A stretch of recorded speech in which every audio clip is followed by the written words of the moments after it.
20여 년 동안 잠들어 있던 선감학원에 대한 진실을 밝히기 위한 움직임이 점차 활발해지고 있습니다. 사회 정화와 교화를 명분으로 불황아들을 강제로 모아서 운영했던 선감학원, 뭐 하나 떠오르잖아요. 삼청교육대, 뭐 이런 느낌인데 그 생존 피해자들이 이제는 그 아픈 과거에 대해서 어렵게 말을 꺼내고 있습니다. 오늘 KFM 스페셜 박상옥 기자와 이들에 대한 얘기를 좀 나눠보겠습니다. 안녕하세요. 네, 안녕하세요. 예.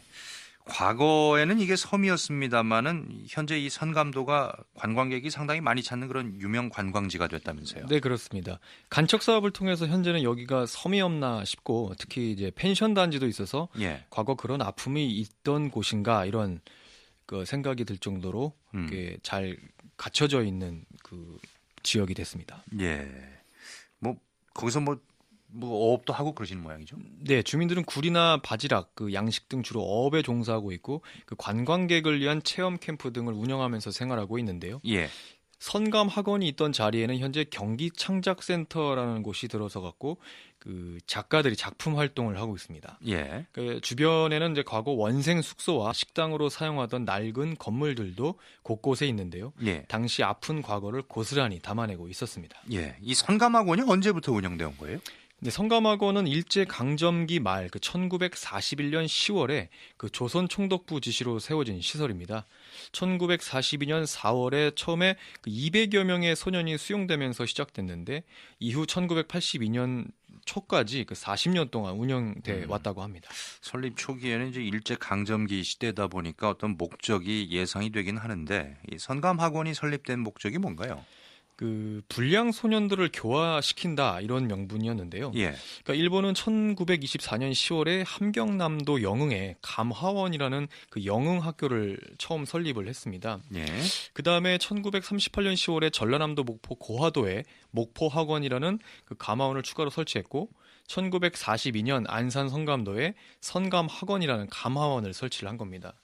그 당시 일제 수탈로 인해서 이제 농민들이 점차 몰락을 했고 예. 그 이들이 이제 도시로 오면서 빈민으로 전락을 했는데 예. 결국 이 가난한 집 아이들이 이 거리에서 걸식하는 숫자도 점차 늘어만 갔다고 합니다. 예. 그러니까 이에 일제는 1942년 광어령을 보다 강화시킨 조선 소년령을 발표하면서 그 청소년 수용 시설인 감화원을 건설하기 시작을 했던 거죠. 그러니까 조선 총독부가 운영하는 사업에 도움 줄 수 있는 15가구 70여 명만 남기고 그러니까 주민 400여 명을 강제로 이주시킨 다음에 그 선감학원을 설치한 겁니다. 예. 그러니까 이게 이제 일제 강점기에 설치가 됐는데 끝났잖아요. 그럼 광복 이후에는 폐쇄됐어야 되는 게 아닌가요? 그렇습니다만 이 시설은 광복 이후에 그 1946년 2월 경기도로 이관이 됐습니다. 예. 그 1954년에는 새로운 건물까지 지어서 그 불황아들을 수용하는 시설로 변모했고 그 1982년까지 존속이 됐습니다. 그러니까 박종강 경기창작센터장의 말을 들어보시죠. 그런데 그 과정에서 연고자가 있거나 가족이 있는 아이들조차도 여기에 끌려 들어온 거죠. 82년도 폐쇄될 때까지 이렇게 뭐 미군들이 와서 지원해주고 유용품 주고 뭐 하는 이런 것들이 기본적으로 있어요. 도에서나 감독 순시 오면 그러니까 이제 이렇게 기술 가르치고 한다고 이런 거 다 보여주는 거죠. 그래서 이제 이 시설들이 82년도에 폐쇄됐고 그 다음에 이제 95년도에 그 경기도 직업전문학교로 이게 만들어졌고 그 모든 물자가 부족하던 시절이었던 만큼 선감학원의 수용 시설도 매우 열악했고요. 예. 그 외부와의 접촉을 할 수 없는 섬 지역이어서 구타와 노동 착취 등 인권을 유린하는 사태가 발생한 겁니다. 선감학원에 수용돼 있던 학생들이 이제 대부분 학생들이니까 어린아이들 아니겠어요? 네, 그렇습니다. 이들에 대한 인권 유린이 자행됐다라고 하는 건데 당시 그 선감학원에 수용됐던 피해자들이 여전히 생존해 계시다는 거 아니에요? 네, 그렇죠. 예, 만나보셨습니까? 네, 1958년생인 한일영 씨를 만났습니다. 그러니까 한 씨는 1971년 이맘때 그 선감학원에 들어가서 1974년 그곳을 탈출했다고 하는데요. 예. 한 씨는 경기도 가평에 살았답니다. 그 14살이던 그 초등학교 6학년 여름방학에 서울 성북구에 있는 작은 집에 혼자 가던 길이었습니다. 그러다 경찰에게 붙잡혔고 파출소로 끌려가서 그 곧바로 서울시립 아동보호소로 옮겨졌습니다. 한 씨의 말을 들어보시죠. 그거 다 알려줬어요. 주소도. 그리고 그 학교에다 연락을 해갖고 이런 애가 지금 그 재학 중이냐 이렇게 알아보려면 충분히 알 수 있는데도 불구하고 그때 당시에 보니까 뭐 워커를 신고 있더만 지금은 워커 같은 거 안 신지 모르겠고 그때는 워커를 신고 경찰이 뭐 쪼인다를 막 이렇게 몇 번을 갖다가 이렇게 차더라고요. 그러면서 거짓말하지 말라고. 그러니까 서울에 있는 작은아버지 댁 가던 길에 경찰에 붙잡혔고 작은 집 주소를 이제 뭐 제대로 답을 못 하니까 뭐 불황하다 이렇게 취급을 한 거다 이런 거네요. 네, 그런 셈입니다. 그러니까 한 씨는 곧이어 이제 선감하고로 옮겨지는데요. 예. 앞서 말씀드린 대로 선감도는 당시 섬이어서 이 배를 타고 들어가야 됩니다. 그러니까 현재 선착장으로 사용하던 곳은 그 콘크리트로 잘 정비돼 있었지만 과거에는 그렇지 않았다고 합니다. 배에서 내려갔고 그 뭇까지 이제 걸어 들어가야 되는 형식이었죠. 예. 당시 한 씨는 집에 보내준다는 말만 믿었고, 그러니까 집에 데려다주는 과정이다 이렇게 생각을 했다고 합니다. 들어보시죠. 한참을 달렸는데 이제 오후 늦게 출발을 하다 보니까 거기 마산포에 출발을 하니까 나중에 거기가 마산포라는 것도 알았지만은 거기서 배 타고서는 이제 성감도로 이렇게 바로 들어가더라고요 보니까. 그래서 이제 집에 가는 과정 중에 하나다 이렇게 생각했죠 어렸으니까. 근데 거기가 성감도라 그러니까 성감학원이었었던 거죠. 한 씨는 처음 선감학원에 들어서던 날, 그 무섭고 끔찍했던 그날을 아직도 잊지 못한다고 말을 이었습니다. 예, 뭐 지금까지만 얘기 들어보면 언뜻 무슨 뭐 포로 수용소도 아니고 섬에 만들어서 이렇게 아이들을 뭐 불황하다 이래가지고 취급했다 이런 건데 일단은 학원이라는 이름 때문에 그러는 건지 모르겠습니다만 뭐 교육이 있거나 뭐 그러기는 했습니까? 형식적으로는 교육이 이루어졌던 것으로 보입니다. 예. 하지만 그 대부분 노동을 했던 것 같은데요. 예. 농사일이 대부분이었고 당시 이제 성감도에 있었던 염전에서도 일을 했다고 합니다. 농사일인데 여러 가지가 있어요. 보리 농사도 있고 그전 애들을 말 들어보면은 염전에서도 많이 노역을 했고 제일 힘든 게 이제 뽕밭, 뽕무에 저기 하는 거. 농사일이라는 거 웬만한 거 할 만한 건 다 했으니까요. 꽁보리밥에다가 그거라도 좀 많이 주면 괜찮은데. 군대식으로 강제 노역을 당했고 구타, 심지어 이제 고문과 학대 등이 벌어졌다고 하는데요. 그러다 일부 원생들이 탈출도 시도했는데 예. 민물과 그 거센 조류에 휩쓸려서 상당수가 죽기도 했다는 겁니다. 한 씨도 결국 탈출을 시도했고 다행히 성공해서 선감학원을 빠져나올 수 있게 된 겁니다. 뭐 집에 갈 수 있는 길은 유일하게 탈출하는 것밖에 없으니까. 그 전에도 감히 도망을 못 가는 게 도망가다가 떠밀려갖고 죽은 애들 보면 일부러 그 파묻고를 때도 막 가만히 한 장이면 끝났으니까 공동묘지가 있어요. 성감도 가면은 거기다가 여러 명 쫙 이렇게 보게끔 일부러 도망가면 이렇게 된다. 그 얼마 전에 나왔었던 영화죠. 군함도라고 하는 게 생각이 나는데요. 진짜로 이게 불과 수십 년 전인데 영화에서나 나올 법한 그런 일들이 우리 주변에 지금 벌어지고 있었네요. 네, 그렇습니다. 현재 선감학원, 그러니까 경기창작센터 주변 야산에 그 공동묘지가 있는데요. 예.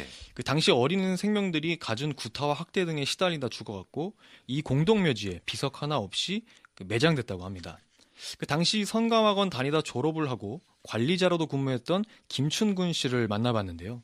김 씨 역시 초등학교 시절 인천에서 경찰에 붙잡혀 와서 왔고 그 선감학원에서 갖은 고초를 겪었지만 끝내 살아남았다고 합니다. 김춘군 씨의 말을 들어보시죠. 누가 와서 딱 잡더라고 여기 목털미를. 그 누구세요? 그러니까 막 울고 막 몸으로 치니까 집으로 가야 된다니까는 야 임마 저기 가면 좋은 데 있어. 팔소로 끌고 가더라고. 그래 가니까 거기가 한 20명 정도 있었어요. 내 또래 되는 애들이. 그래가지고 그 이튿날 거기서 하룻밤 자고 성감도로 이제 여기 들어온 거죠. 교육시설이라고는 하지만 거의 형식적으로 이루어졌고 원생들은 대부분 강제 노동에 동원됐다고 합니다. 예. 김 씨의 말을 들어보시죠. 뭐 사진관, 목공소, 철공소 여러 가지 등등 다 있었는데 그게 그냥 형물적이야 그냥. 선생들은 많았었어요. 제대로 그것도 앓히는 것도 아니고 좀 하다가 사무실 쭈르르 올라가고 애들이 도망가거나 그러면 또 잡으러 댕기고 또 도망가다 죽은 놈 있으면 저 산에 갖다도 묻고 내가 손으로도 한 서너 명 묻었어요.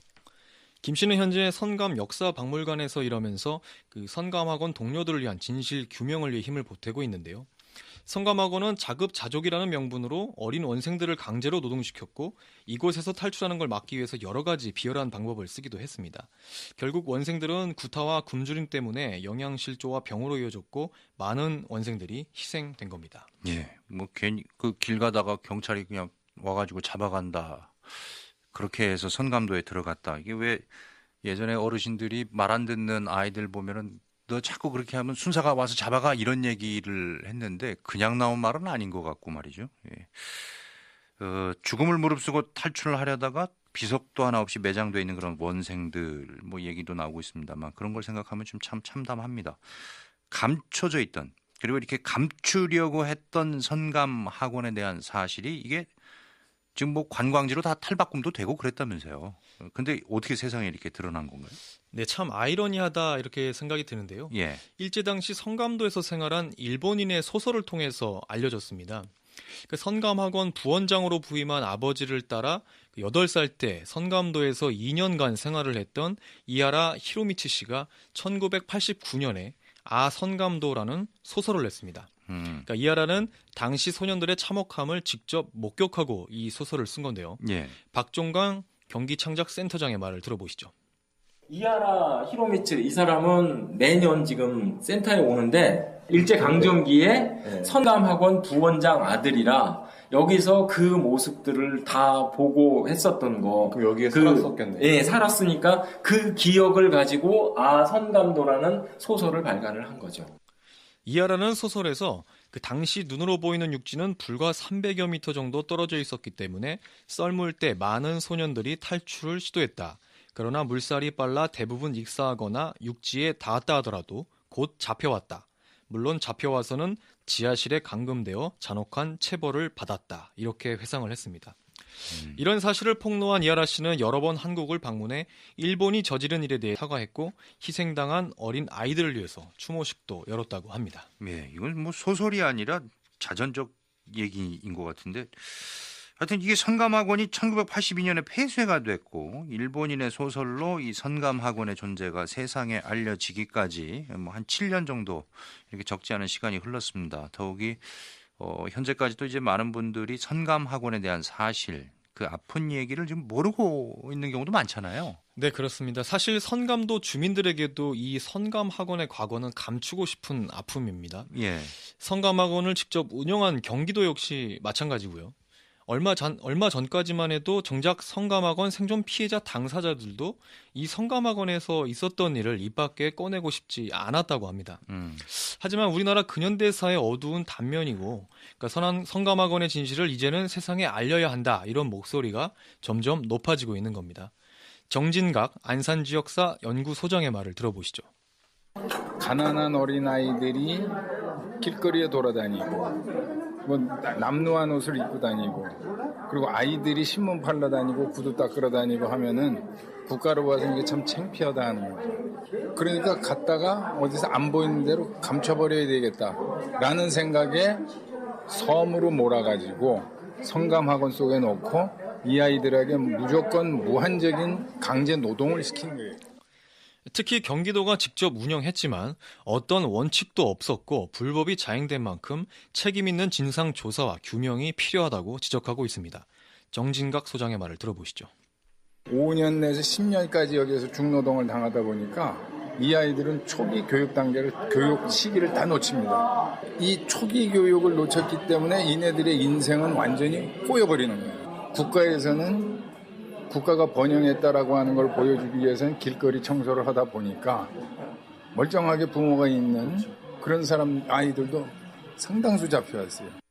문제는 이들 피해자들에 대한 정확한 기록이 제대로 남아있지 않다는 겁니다. 그러니까 피해 생존자들의 구술에 대부분 의존해야 하는 어려운 상황입니다. 예, 뭔가 뭐 보상을 하려고 하더라도 기록이 뭐 남아있지 않다라고 하면은 이제 구술 기록 뭐 이런 거에 의존할 수밖에 없다 이런 얘기 네, 아니겠어요? 예. 지금 피해 생존자들의 연세가 이제는 뭐 또 이제 상당히 좀 많아지지 않았습니까? 뭐 이분들한테도 그렇게 남은 시간이 얼마 많지는 않을 것 같은데요. 좀 걱정인데요. 네, 그렇습니다. 그래서 최근 경기도에서 이들을 지원하기 위한 조례안이 상임위를 통과했는데요. 예. 경기도가 직접 운영한 기관인 선감학원에서 발생한 사건에 대해서 책임 있는 지원을 할 수 있도록 했습니다. 또 선감학원 사건 피해자들에게 생활안정지원과 의료지원, 쉼터 마련 등을 할 것을 명문화했는데 최근 2기 성감학원 사건 피해자 지원 및 위령사업위원회도 출범을 했고요. 예. 성감학원 사건의 진실 규명을 위해 피해 사실을 알리고 국가 차원의 조사 및 지원 대책 마련을 위해 특별법 제정을 촉구해야 한다. 이렇게 주문을 하고 있습니다. 예. 일단은 이런 문제가 생기면 결국은 국가하고 경기도에서 운영을 한 적이 있으니까요. 경기도에서 이런 선감학원 사건이 있었다, 인정한다. 이런 게 선행돼야 될 것 같은데요. 네, 그렇습니다. 예, 그래야 피해 생존자들에 대한 지원도 제대로 이루어질 것 같고. 네. 예, 어떻습니까? 그렇습니다만은 국가나 경기도가 아직까지 이렇다 할 입장이 없는 게 현실입니다. 예, 그나마 남경필 전 경기도지사가 성감학원 사건 피해자를 위한 위령 사업에 관심을 보이고 약간의 지원을 하기 시작을 했는데요. 예, 그래서 성감학원 인근에서 3년째 성감학원 추모 문화제가 열리고 있습니다. 상황이 이렇다 보니 성감학원 사건이 아주 오래전 일처럼 돼버리고 있는 분위기인데요. 그 당시 피해 원생들이 현재 60대, 70대 어르신들이고 상당수가 전국에 생존해 있습니다. 그러니까 무슨 말이냐면 현재 진행형이라는 거죠. 하지만 현재 연세가 많고 일부는 병환 중인 분들이 많아서 이들에게 남아있는 시간은 얼마 없다는 겁니다. 한모 씨의 말을 들어보시죠. 이제 나이들이 있어갖고 오래 살지도 못할 텐데 그분들을 위해서 하루가 됐든 이틀이 됐든 간에 조그마한 행복이라도 가지고 살아가게끔 하자는 그런 취지에서 제가 말씀드린 거고, 예전에 국가의 잘못은 했지만은 뼈저리게 반성을 하고 그런 차원에서 지금 이 사람들을 이렇게 처치해갖고 이렇게 조금이라도 이렇게 좀 살아가게끔 하고 있다. 감추려 했던 성감학원은 우리 근현대사에 분명히 있었던 사실입니다. 그래서 더 고통스럽겠지만 그래서 더 늦기 전에 정면으로 마주해야 할 시기인 것 같습니다. 예. 선감 역사박물관 브로셔에 이런 글귀가 있었다고 합니다. 2017년 선감학원 위령제 중의 얘기인 것처럼 보이는데, 불황아는 없어진 것이 아니고 선감도 섬에 감춰진 것이다. 선감학원을 탈출하려던 아이들은 썰물에 휩쓸려 나갔다가 주검이 되어 밀물에 다시 밀려오기도 했다. 그래서 선감도 땅에라도 묻혔다면 그나마 다행이라고 말해야 할까? 갯벌은 생명의 보고지만 집으로 돌아가려는 선감학원생에게는 죽음의 수렁이었다. 오늘 KFM 스페셜 여기서 마치겠습니다. 박상욱 기자 고맙습니다.